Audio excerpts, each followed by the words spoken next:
So the question I've been asked the most frequently over, say, the last 6 months by my consulting clients on our coaching calls is, Connor, which of these 3 Eastern European countries is going to be the best fit for me for, say, 3 to 12 months a year? And in today's Tip Thursday with me, Connor Klein, we're going to be diving a little bit into potentially which of these 3 great Eastern European countries is going to be the best fit for you. So let's get into the video. Поехали!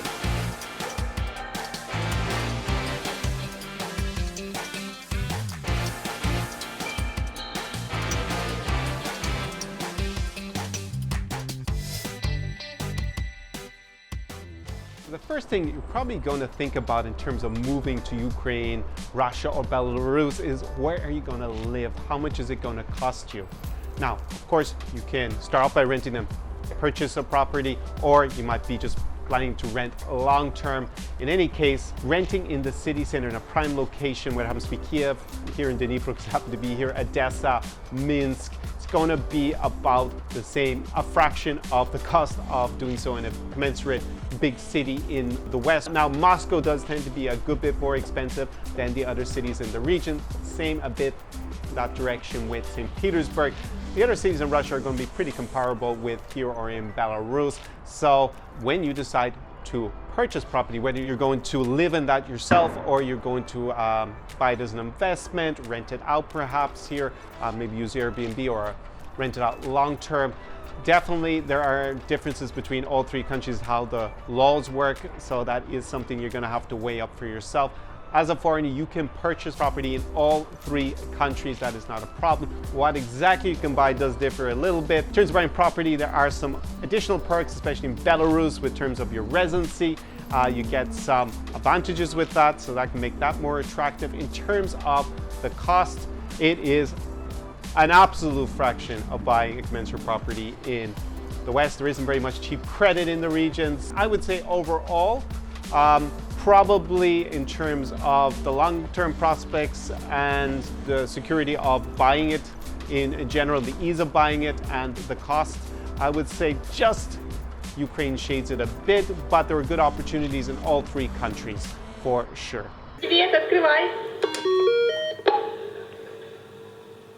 So the next thing that you need to consider is how are you going to stay longer than 3 months in general, right? Say you're planning to stay 3 to 12 months a year, you basically need to get residency for most of these countries in Eastern Europe. Now, there is visa free to obviously go and visit for Ukraine here where I am right now. Also have a more limited visa-free regime for Belarus. And then from Russia, while there is very little visa-free, but there is an online e-visa that they've started for EU citizens, for example. It doesn't apply to Americans or to Brits or to Canadians yet, or to Australians and other nationalities like that. But it is a start, so we're going that direction. But in any case, you're going to need to figure out how to get either temporary or permanent residency, maybe even citizenship. In terms of getting residency, then I feel Ukraine is still a bit easier and a bit more attractive than Belarus and definitely Russia. So I'd say on the residency and visa front, then Ukraine is still a little bit better than the other 2, Belarus and Russia.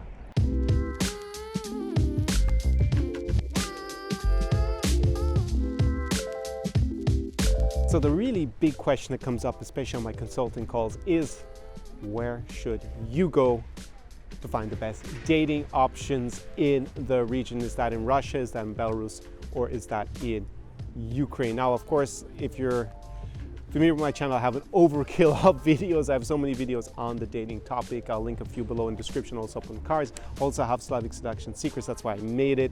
It's my premier Slavic dating program. I'll also put a link to that below in the descriptions on demand if you want to go invest in that. But basically, long and short is, in terms of dating for most Western men, in particular when they come to either Russia, Ukraine, and Belarus, I would say that the best country on average, if we're going to the big cities, is Belarus. I would actually say that Belarus and Russia are number 1 and number 2 for dating options, and then definitely Ukraine is number 3, solidly the last, and that's combination of many factors. One, of course, being that this is the country that attracts the most foreigners, and those Ukrainian girls. Obviously, we have all the scamming, lack of rule of law here that leads to that, and the fact that Ukrainians in general are known for being chytrie.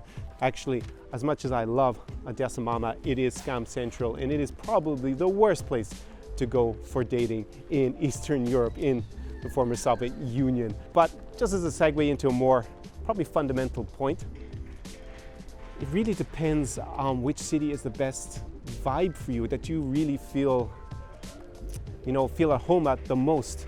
And that's hard to say for, obviously in the consulting calls I can direct the guys, but you really gotta come here and spend, a couple of weeks in the cities that, we can rank as the most likely to be the best fit for you, to really sample it and feel like, is this place for me? Because what I know is there are guys that definitely like Minsk is the best place for in Belarus, but in general, if you want to go and live, Belarus tends to be a little bit dull and predictable, and there isn't as much an offer, say, at Kiev.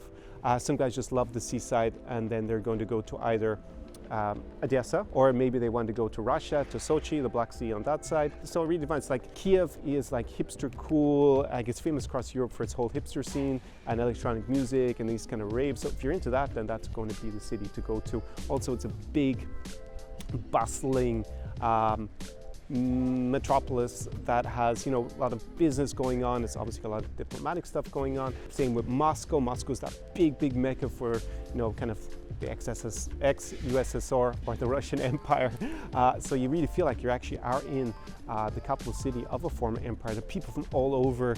Like there's people from Central Asia, like Tajikistan, Kazakhstan. So for example, if you don't want to live in a country with a lot of people from Central Asia or the Caucasus, then Moscow is not going to be the city for you. Probably Russia in general is not going to be the country for you. St. Petersburg tends to be a lot more cultural, intellectual city. Moscow is the big business city. St. Petersburg has that kind of European style architecture that was the idea why it was built there. So it'll be a window on the west. For example, Minsk in Belarus has more vestiges of the Soviet Union itself. They celebrate the October Revolution still. It looks a little bit more Soviet than you're going to see in Moscow, St. Petersburg, or in a Ukrainian city today. You're going to have more symbols from that. It just feels more organized, and rule of law is higher there.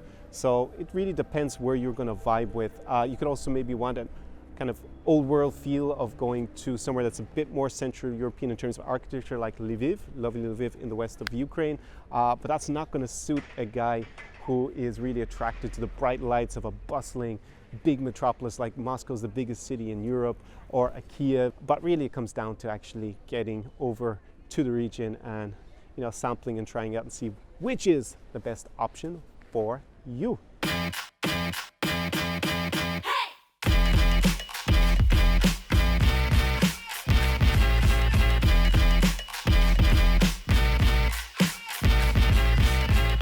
That's kind of the principal overview about which country or which city in the region is the best fit for you. There's obviously a lot more to it. As I said, it's something that's come up so often in my consulting in the last year in particular. So if you are interested in diving deeper and figuring out exactly the city that's going to make the most sense for you, then down below there's a link to my consulting services, to go and check that out, and we can jump on a call together and figure out that optimal strategy for you overall, which city it's going to be. And another thing that I've been working on and I'm super passionate about at the moment is my online program series, which is Slavic Utopia Secrets. I launched Slavic Utopia Secrets Ukraine back in September 2020. It was a huge success. Basically, it's a high-level consultation group of guys who are serious about moving to the region for 3 to 12 months a year.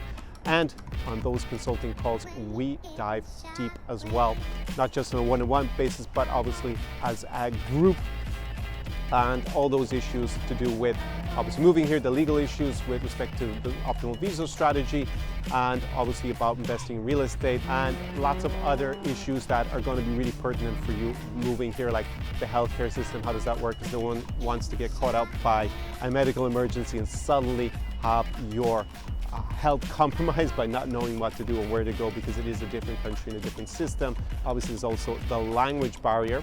Also the business opportunities, how to deal with the different business culture. Also corruption is obviously a lot more significant here. I only open up these programs, Slavic Utopia Secrets, whether it's for Ukraine, we've already done 2 seasons of that, or it's Belarus, season 1 is just about to start. Not sure when this video is going to go out exactly when we're going to have it up, but it's basically about to start. So if you are interested in Belarus, then I'll put the link below. And if it's still open, it's still open. You can get in on board in that. And then going forward, I will have a similar program for Russia. So if you are considering Russia, make sure that you're on my mailing list. For all of them, make sure you're always on my mailing list, because I open up these opportunities to my most loyal fans who are on that mailing list. And to get on it, there's a link below, also in the description to this video. You type in your email address there, and you also get a free gift, which is the Tsar's hotspots to the region. So in any case, it's a bit of a no-brainer. You get that information for free. You just have to confirm your email, and then it gets whisked into your inbox. So I'm going to go and enjoy a lovely evening on the banks of the river Dnipro, which dissects this country, Ukraine. I'm obviously in a city with the same name, that's Dnipro as well. So see you in the next video. Do svidania, do pobачення. Ciao, ciao. Tsar Experience.